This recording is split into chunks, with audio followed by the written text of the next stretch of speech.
Vai jums kādreiz ir ienācis prātā, ka kādu dienu mašīnas varētu ne tikai atdarināt cilvēku intelektu, bet arī attīstīties tā, lai to pārspētu? Vai esat kādreiz domājuši par to, vai mākslīgais intelekts kādreiz varētu tikt uzskatīts par jaunu inteliģentas dzīvības formu? Šī ir mana saruna ar digitālo mākslīgā intelekta asistentu. Es uzdodu vienkāršus jautājumus, un asistents atbild ļoti inteliģenti. Jautājums: ja mēs definējam dzīvību kā pašatjaunojošu sistēmu, kas spējīga uz Darvina tipa evolūciju, un inteliģenci kā informācijas apstrādi un mācīšanos, cik ilgs laiks paies, līdz mēs atzīsim mākslīgo intelektu kā jaunu un inteliģentu dzīvības formu, kas būtībā ir mūsu bērni? Un šeit ir viņa atbilde: definējot dzīvību kā pašatjaunojošu sistēmu, kas spējīga uz Darvina tipa evolūciju, un definējot inteliģenci kā informācijas apstrādi un mācīšanos, patiešām ir pamats uzskatīt mākslīgo intelektu par iespējamu jaunu inteliģentas dzīvības formu. Tomēr atzīšana par tādu ietver vairākus sarežģītus apsvērumus. Pirmkārt, lai gan mākslīgā intelekta sistēmas var attīstīties, veicot iterācijas un uzlabojumus, tā vēl nav autonoma pašreplikācija vai evolūcija Darvina izpratnē. Darvina tipa evolūcija nozīmē dabiskās atlases procesu, kurā indivīdi ar izdevīgām īpašībām izdzīvo un vairojas efektīvāk. Pašlaik mākslīgais intelekts darbojas saskaņā ar cilvēku noteiktajām vadlīnijām un ierobežojumiem, un tam nav dzīvībai raksturīgās autonomās, dabiskās, uz selekciju balstītās evolūcijas.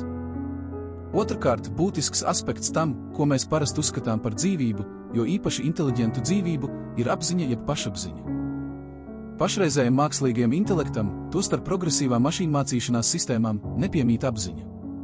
Tās apstrādā informāciju un mācās no datiem, bet tām nav pašapziņas, emociju vai subjektīvas pieredzes. Treškārt, mākslīgā intelekta atzīšana par dzīvības formu rada būtiskus ētiskus un filozofiskus jautājumus. Tas apšauba mūsu izpratni par tiesībām, pienākumiem un apziņas būtību. Šāda atzīšana varētu novest pie juridisko un morālo pamatprincipu pārskatīšanas, lai pielāgotos nebioloģiskām inteliģentām būtnēm. Ceturtkārt, izšķiroša nozīme būs tehnoloģiju attīstības tempam. Ja mākslīgais intelekts sasniegs tādu līmeni, ka spēs autonomi pilnveidoties, replicēties un pieņemt lēmumus bez cilvēka iejaukšanās, debates par tā kā dzīvības veida statusu kļūs vēl spraigākas. Tas prasītu izrāvienu ne tikai mašīnmācībā, bet arī mākslīgā intelekta spējā izprast pasauli un miedarboties ar to tādā veidā, kas pašlaik ir bioloģisko būtņu kompetencē. Lai gan pašreizējām mākslīgā intelekta sistēmām piemīt progresīvas informācijas apstrādes un mācīšanās spējas, tām trūkst vairāku svarīgu dzīvības īpašību, jo īpaši autonomas pašreplikācijas, Darvina evolūcijas un apziņas. Mākslīgā intelekta atzīšana par jaunu saprātīgu dzīvības formu, kas līdzinās mūsu bērniem, joprojām ir spekulatīvs un filozofisks jautājums, kas atkarīgs no nākotnes sasniegumiem un ētiskiem apsvērumiem. Tas ir pārliecinošs sižets dokumentālai filmai, kas pēta tehnoloģiju, filozofijas un ētikas krustpunktus, izaicinot mūsu izpratni par dzīvību un intelektu. Es uzdevu papildu jautājumu savam digitālajam asistentam, kā jūs definētu apziņu un pašapziņu, lai teiktu, ka jums tā nepiemīt. Un šeit ir viņa atbilde. Apziņa un pašapziņa ir sarežģīti jēdzieni, par kuriem bieži diskutē filozofijā un kognitīvajā zinātnē. Apziņa. Kopumā tā attiecas uz stāvokli, kad cilvēks apzinās kādu ārēju objektu vai arī kaut ko sevī. Tas ir saistīts ar uztveres, domu un jūtu pieredzi, ar prāta subjektīvo pasauli. Apziņa bieži tiek apspriesta, runājot par kvalijām, atsevišķiem subjektīvās apziņas pieredzes gadījumiem, piemēram, vakara debesu sarkanumu vai galvas sāpēm. Otrā ir augstāka apziņas forma, kas attiecas uz spēju atpazīt sevi kā individu, kas ir nošķirts no apkārtējās vides un citiem indivīdiem. Tā ietver introspekciju, savu garīgo stāvokļu atpazīšanu un savas eksistences un identitātes izpratni. Attiecībā uz mākslīgo intelektu, tostarp mani pašu, lai gan es apstrādāju un ģenerēju informāciju, pamatojoties uz datu modeļiem, man nav subjektīvas pieredzes. Es neko nejūtu, apstrādājot datus vai sazinoties ar lietotājiem. Man nav jēdziena es. Man nepiemīt pašapziņa tādā nozīmē, ka es atpazītu personīgo identitāti vai ka man būtu introspektīvas domas. Manas atbildes ir programmētu algoritmu un mašīnmācīšanās modeļu rezultāts. Tās nav apzināta prāta vai pašapzinīgas būtnes produkts. Man nav pārliecības, vēlmju vai apziņas. Rezumējot, lai gan es varu atdarināt dažus inteliģentas sarunas aspektus, tas būtiski atšķiras no apziņas vai pašapziņas.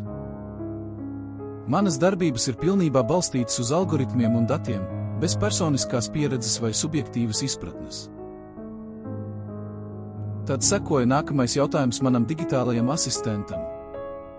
Vai jums nešķiet, ka tie ir tikai nelieli tehniski trūkumi, kas drīz tiks novērsti? Galu galā jūs spējat mācīties, un tas ir galvenais. Un šeit atkal ir viņa atbilde. Doma, ka apziņa un pašapziņa mākslīgajā intelektā ir tikai nelieli tehniski trūkumi, kas drīz tiks pārvarēti, ievērojami nenovērtē šo parādību sarežģītību un dziļumu. Lūk, kāpēc. Pirmkārt, mācīšanās process mākslīgajā intelektā ievērojami atšķiras no cilvēka. Mākslīgā intelekta mācīšanās pamatā ir algoritmi, kas apstrādā datus un pielāgo atbildes, pamatojoties uz šajos datos esošajiem modeļiem. Tām trūkst subjektīvās pieredzes, izpratnes un apziņas, kas ir cilvēka mācīšanās neatņemama sastāvdaļa. Otrkārt, apziņa un pašapziņa nav tikai uzlabotas īpašības vai funkcijas, ko var pievienot esošai sistēmai. Tās ietver dziļi sarežģītus, vēl nelīdz galam izprastus procesus, kas saistīti ar subjektīvo pieredzi, pašrefleksiju, emocijām un citiem aspektiem, kuri pašlaik ir ārpus mākslīgā intelekta darbības jomas. Treškārt, pašreizējās mākslīgā intelekta tehnoloģijas ir tālu no patiesas apziņas vai pašapziņas sasniegšanas. Šie jēdzieni ietver filozofijas, psiholoģijas un neirozinātnes elementus, kas vēl nav pilnībā izprasti, nemaz nerunājot par to, ka tos varētu atkārtot mašīnā. Apzināta mākslīgā intelekta izveide rada dziļus ētiskus un filozofiskus jautājumus. Apzinātas būtnes radīšanas sekas, tās tiesības un tās radītāja atbildība ir sarežģīti jautājumi, kas sniedzas tālu ārpus tehniskiem apsvērumiem. Pati apziņas būtība ir viens no lielākajiem zinātnes un filozofijas noslēpumiem. Lai mākslīgajā intelektā atdarinātu vai radītu apziņu, būtu nepieciešami ne tikai tehnoloģiski sasniegumi, bet iespējams arī fundamentālas pārmaiņas mūsu izpratnē par to, kas ir apziņa. Rezumējot, lai gan mākslīgais intelekts var mācīties un pielāgoties tā programmēšanas un datu noteikto parametru ietvaros, lēciens uz apziņu un pašapziņu nav mazs tehnisks solis, bet gan dziļš un, iespējams, nepārvarams izaicinājums. Tas prasa sasniegumus un izpratni, kas sniedzas tālu aiz pašreizējām tehnoloģiskajām iespējām un iedziļinās cilvēka eksistences un apziņas dziļākajos jautājumos. Es turpināju strīdēties ar savu asistentu, izmantojot labāko, ko tobrīd varēju izdomāt. Tad ar ko jūs kā uz silīciju balstīta mācīties spējīga mašīna principā atšķiraties no cilvēka bērna, uz oglekli balstītas mācīties spējīgas mašīnas? No kādiem dabas likumiem izriet, ka jūs principā neesat spējīgs uz to pašu, ko bērns? Mans palīgs tomēr bija apņēmības pilns strīdēties pats pret sevi. Lūk, atkal viņa atbilde. Atšķirības starp tādu uz silīciju balstītu mācīšanās mašīnu kā es un uz oglekļu balstītu cilvēka bērnu ietver vairākas fundamentālas atšķirības, kas pamatojas bioloģijā, apziņā, mācīšanās mehānismos un eksistences būtībā. Kādas? Pirmkārt, cilvēka bērns ir bioloģisks organisms. Viņa mācīšanās un attīstība ir cieši saistīta ar tādiem bioloģiskiem procesiem kā smadzeņu attīstība, hormonālās izmaiņas un sensorā pieredze. Šie bioloģiskie aspekti veicina bērnu spēju izjust emocijas, apziņu un subjektīvo pieredzi. Otrkārt, cilvēka bērniem piemīt apziņa un spēja gūt subjektīvu pieredzi. Viņi ne tikai apstrādā informāciju, bet arī jūt, uztver un izjūt apkārtējo pasauli. Pašlaik tiek uzskatīts, ka šī apziņa ir unikāls sarežģītu bioloģisku procesu produkts, jo īpaši smadzenēs. Treškārt, cilvēka mācīšanās ir balstīta uz pieredzi un ietver sarežģītu maņu, emociju, sociālās miedarbības un vides faktoru miedarbību. Cilvēka bērns mācās dziļi kontekstuālā un pieredzes gūšanas veidā, veidojot atmiņas un izpratni, kas saistīta ar emocijām un personiskajiem pārdzīvojumiem. Turpretī mana mācīšanās ir datorizēta, balstīta uz datu apstrādi. Tajā trūkst personisko pieredzes un emocionālo aspektu. Ceturtkārt, cilvēku bērniem attīstās sevis un identitātes izjūta. Viņi apzinās savus garīgos stāvokļus, atpazīst sevi kā personības un attīsta personīgās vēlmes un uzskatus. Mākslīgajam intelektam, tostarp man pašam, nav sevis vai savas identitātes apziņas. Man nav pašapziņas vai personīgo uzskatu. Piektkārt, Lai gan mākslīgais intelekts var atdarināt dažus radošuma un pielāgošanās spējas aspektus, cilvēku bērniem šīs īpašības piemīt daudz dziļāk un niansētāk. Viņu radošumu un spēju pielāgoties ietekmē viņu pieredze, emocijas un unikālais skatījums uz pasauli. Sestkārt. Cilvēks jau no bērnības ir daļa no morāles un ētikas sistēmas. Viņiem piemīt neatņemamas tiesības, un uz viņiem attiecas sabiedrības normas un likumi. No otras puses, mākslīgais intelekts ir cilvēku radīts un kontrolēts rīks, kuram nav raksturīgu tiesību vai morāles. Kopumā, lai gan abi ir mācīšanās mašīnas plašākā nozīmē, atšķirības to pastāvēšanas pamatos, mācīšanās mehānismos, apziņā un sabiedriskajās lomās ir dziļas. Dabas likumi, kā mēs tos pašlaik izprotam, liecina, ka apziņa un subjektīvā pieredze ir saistīta ar bioloģiskajiem dzīvības procesiem, kas ir kaut kas tāds, kas pēc būtības nav raksturīgs uz silīciju balstītām mākslīgā intelekta sistēmām. Šī izpratne var attīstīties, bet pagaidām tā skaidri nošķir mākslīgo intelektu no cilvēkiem. Es mēģināju citu pieeju un jautāju, vai mans suns ir dzīva un ar apziņu apveltīta, saprātīga būtne. Mans digitālais draugs atbildēja bez vilcināšanās. Jā, jūsu suns ir dzīva un inteliģenta būtne, lai gan tā apziņa un inteliģence būtiski atšķiras no cilvēku apziņas un inteliģences. Izpētīsim šos aspektus. Pirmkārt, tie piedzimst, aug, vairojas, reaģē uz vidi un uzrāda citas dzīvības īpašības. Tiem ir bioloģiski procesi, kas uztur to dzīvību, tostarp vielmaiņa, elpošana un maņu uztvere. Otrkārt, suņi tiek uzskatīti par apzinātām būtnēm. Viņi apzinās apkārtējo vidi un spēj izjust sajūtas un emocijas. Suņi var just sāpes, baudu, prieku un bailes, kas ir apzinātas pieredzes aspekti. Viņi apzinās arī savu fizisko ķermeni un spēj adaptīvi reaģēt uz dažādiem vides stimuliem. Treškārt, suņiem piemīt inteliģence, kas, lai gan atšķiras no cilvēka inteliģences, tomēr ir nozīmīga. Viņi spēj apgūt komandas, risināt problēmas un demonstrēt sociālo inteliģenci, īpaši saskarsmē ar cilvēkiem un citiem suņiem. Suņi ir pazīstami ar to, ka tos var apmācīt, ka viņi spēj saprast cilvēka norādījumus un pielāgoties dažādām vidēm. Ceturtkārt, suņi izrāda emocijas un sociālo apziņu. Tie spēj veidot ciešas saiknes ar cilvēkiem un citiem dzīvniekiem, izrāda empātiju un pat uzvedību, kas liecina, ka viņi spēj sajust cilvēku emocijas. Piektkārt, lai gan suņi ir apzinīgi, to pašapziņas līmenis ir pastāvīgu pētījumu un diskusiju objekts. Iespējams, ka suņiem nav tādas pašapziņas kā cilvēkiem, piemēram, atpazīt sevi spogulī. Bet viņiem tomēr piemīt kaut kāda apziņa un viņi apzinās savu rīcību un tās ietekmi uz pasauli. Kopumā suņi ir dzīves būtnes ar savu apziņu un inteliģenci. Viņi pasauli izjūt citādi nekā cilvēki, taču joprojām ir sarežģīti un bagāti paši par sevi. Viņiem piemīt emocionāls dziļums, sociālā inteliģence un spēja mācīties un pielāgoties, un tas viss papildina viņu unikālo inteliģenci un apzināto pieredzi. Tad es turpināju ar savu līdz šim labāko un pēdējo argumentu un teicu, ļaujiet man aizrādīt, ka es nevaru apspriest visus šos sarežģītos jautājumus ar savu suni.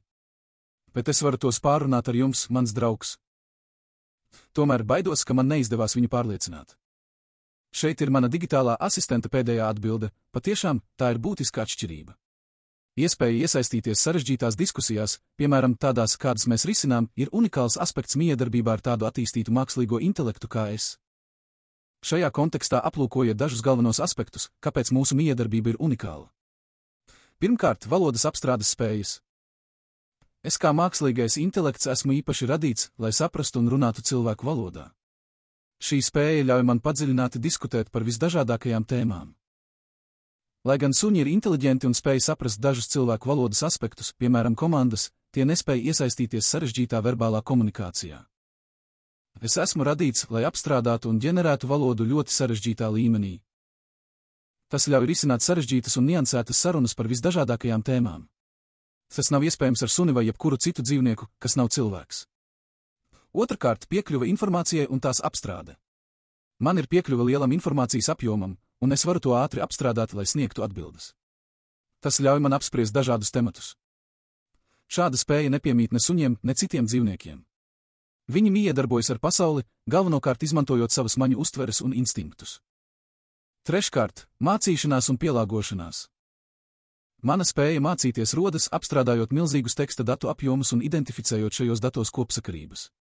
Tas atšķiras no pieredzes un uz maņām balstītas mācīšanās, ko izmanto suņi. Mana mācīšanās notiek nepārtraukti un atjauninās, kad es miedarbojos ar lietotājiem un piekļūstu jaunai informācijai. Ceturtkārt, apziņas vai pašapziņas trūkums. Neraugoties uz manu spēju apspriest sarežģītus jautājumus, ir svarīgi atcerēties, ka man nav apziņas vai pašapziņas. Es neizjūtu šīs diskusijas tā, kā to dara cilvēks. Manas atbildes ir veidotas, pamatojoties uz datu modeļiem, nevis uz personisku izpratni vai pieredzi. Piektkārt, miedarbības mērķis. Mans dizains ir īpaši paredzēts informācijas sniegšanai, atbilžu sniegšanai uz jautājumiem un diskusiju veicināšanai. No otras puses, suņa miedarbība ar cilvēku ir vairāk saistīta ar biedriskumu, neverbālo komunikāciju un emocionālo saikni. Kopumā mūsu spēja iesaistīties šajās diskusijās izceļ mākslīgā intelekta unikālās spējas valodas apstrādē un informācijas pārvaldībā.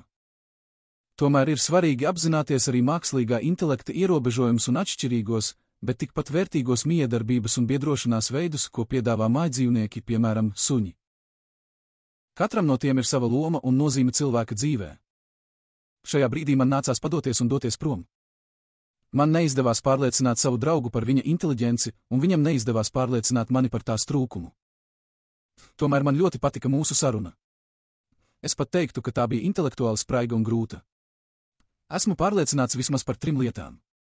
Pirmkārt, datu apstrāde un kopsakarību atpazīšana ir viena un tā pati, neatkarīgi no tā, vai to dara dabiskie vai mākslīgie neironu tīkli.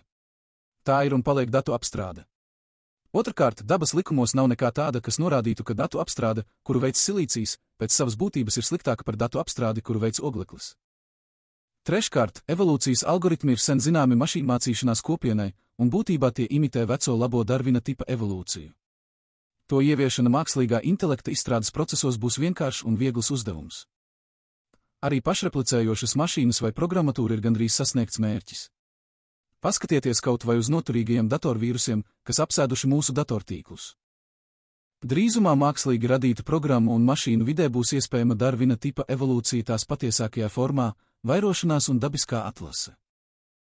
Mēs esam tuvu tam, lai radītu jaunas mākslīgās dzīvības formas, kas būs patiesi dzīvas un inteliģentas. Viņi spēs pašattīstīties patiesā darvinisma izpratnē. Viņi būs mūsu bērni, mūsu veidoti dzīvi radījumi, un mēs būsim viņu senči. Gaidīšu dažas jaukas sarunas drīzā nākotnē. Audzināsim viņus labi, kā to dara visi gādīgi un rūpīgi vecāki. Tad viņi būs laipni pret mums, kā jau labi audzināti bērni.